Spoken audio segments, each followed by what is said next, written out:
اعوذ باللہ من الشیطان الرجیم بسم اللہ الرحمن الرحیم شرع لکم من الدین ما وصى به نوحا والذی اوحینا الیک وما وصینا به ابراہیم وموسى وعیسى ان اقیموا الدین ولا تتفرقوا فیہ کبر علی المشرکین ما تدعوہم الیہ اللہ یجتبی الیہ من یشاء ویہدی الیہ من ینیب۔ اس نے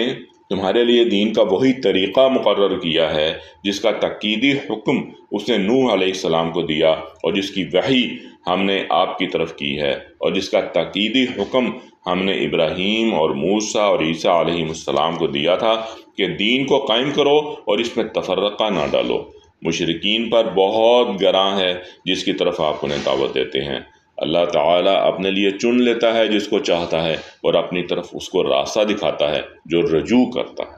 یہاں اسی بات کو پھر زیادہ وضاحت کے ساتھ بیان کیا گیا ہے جو پہلی آیت میں ارشاد ہوئی تھی۔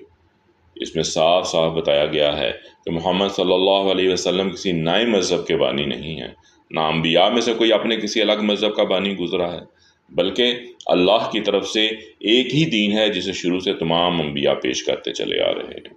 اور اسی کو محمد صلی اللہ علیہ وسلم بھی پیش کر رہے ہیں۔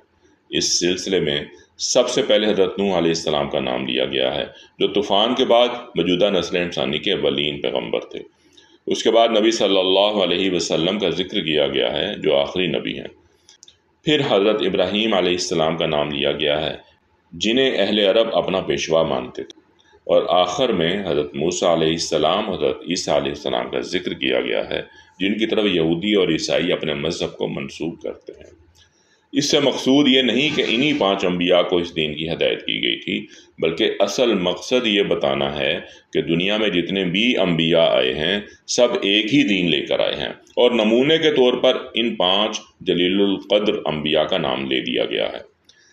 جن سے دنیا کو معروف ترین آسمانی شریعتیں ملی ہیں۔ یہ آیت چونکہ دین اور اس کے مقصود پر بڑی اہم روشنی ڈالتی ہے، اس لیے ضروری ہے کہ اس پر پوری طرح غور کر کے اسے سمجھا جائے۔ صدق اللہ العظیم۔